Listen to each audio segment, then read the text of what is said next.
Border Narratives, stories of people with disabilities living at the U.S.-Mexico border. A montage of arid landscapes and cities. Next, a man is interviewed remotely against a map background. My name's Lawrence Brown III, and I am from El Paso, Texas. I am Mexican-American, but I'm also Black American. I'm blind. Lawrence plays a drum kit beside a keyboardist. I've been a professional musician for my entire adult life. It's the first job I ever had, and it's the longest running job I've ever had. Right now I'm working at the University of Texas at El Paso with the dance department. We're playing some traditional Afro-Cuban rhythms. Lawrence, in a two-piece suit with his guide dog, he prepares for a concert. I have my own project. It's called the Vitruvian Project, and that's a hip-hop project. My dad's a big hip-hop head, and I always grew up listening to a lot of hip-hop. An aerial view of El Paso at sunset. Mountains loom in the arid landscape behind. El Paso is the pass. It was the way that the Spanish found to get through these mountains, which are Franklin Mountains up, and they needed to get into what is now New Mexico. A monochromatic map of North America zooms in to show a red borderline between El Paso and neighboring Juarez. In a lot of ways, in El Paso, you have this wonderful community feeling, and then at the border, you have all the worst and most ugly sentiments that have kind of plagued this country from its outset. It's just a different little mutation. Cars file through a border crossing. With my disability, I cannot make eye contact, and my eyes roam around.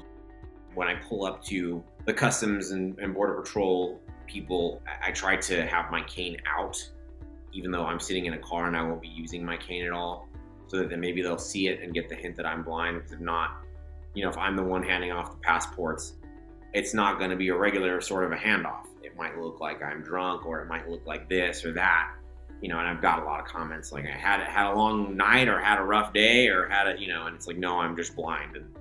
And then once they ask you for the documentation, then you've got to be prepared for whatever they're going to throw at you. I own a car. I'm a drummer, so I have to carry a lot of equipment around, so I'll have somebody drive me. And, the inevitable question is, whose car is this? It's like, it's my car. Well, why is he driving? Because I'm blind. A bridge separating El Paso and Juarez at the border.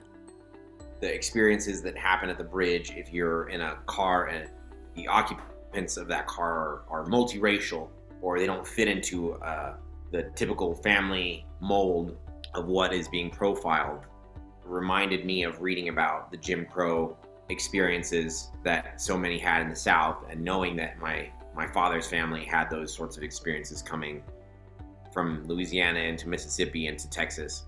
You have, one class of people dismissing another class of people based on the color of their skin. So if you don't fit into, well, everybody in the car is white, or everybody in the car is brown, or everybody in the car is black, or everybody, then they immediately assume that you're up to no good. A sign at the border reads, "Have your documents ready."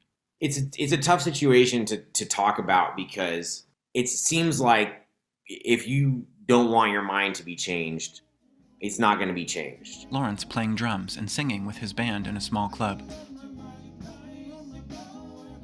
I hope that the future narrative is that the narrative becomes the narrative of everyday life, not the narrative of the media, but the narrative of a life where, there might be a festival going on in Juarez, so we go and we check that out, and then we spend some money over there, and then we come back and we do our thing here. We work, we make connections. The narrative of a situation where students can come to school here and get a better education, and that's a good thing. An aerial shot of El Paso at dusk, city lights glowing beneath a dark pink sky. I want people to know that without the joint economies of the two cities, this area would be destitute. We wouldn't have the money that we have. We wouldn't have the prosperity that we have. Crowds of people crossing a fenced-in bridge. Just because we're not represented doesn't mean that we're not going to have an increasing space in the narrative of this country and in the narrative of this world as we become more globalized. The love of family and the love of taking care of one another, those are things that we hold really dear in the culture here. And I think that's why we're one of the safest cities in the country. If we want to have hope in the American nation as a whole, we need to look to our border towns to learn what we're doing wrong and maybe learn a little bit about what's going right.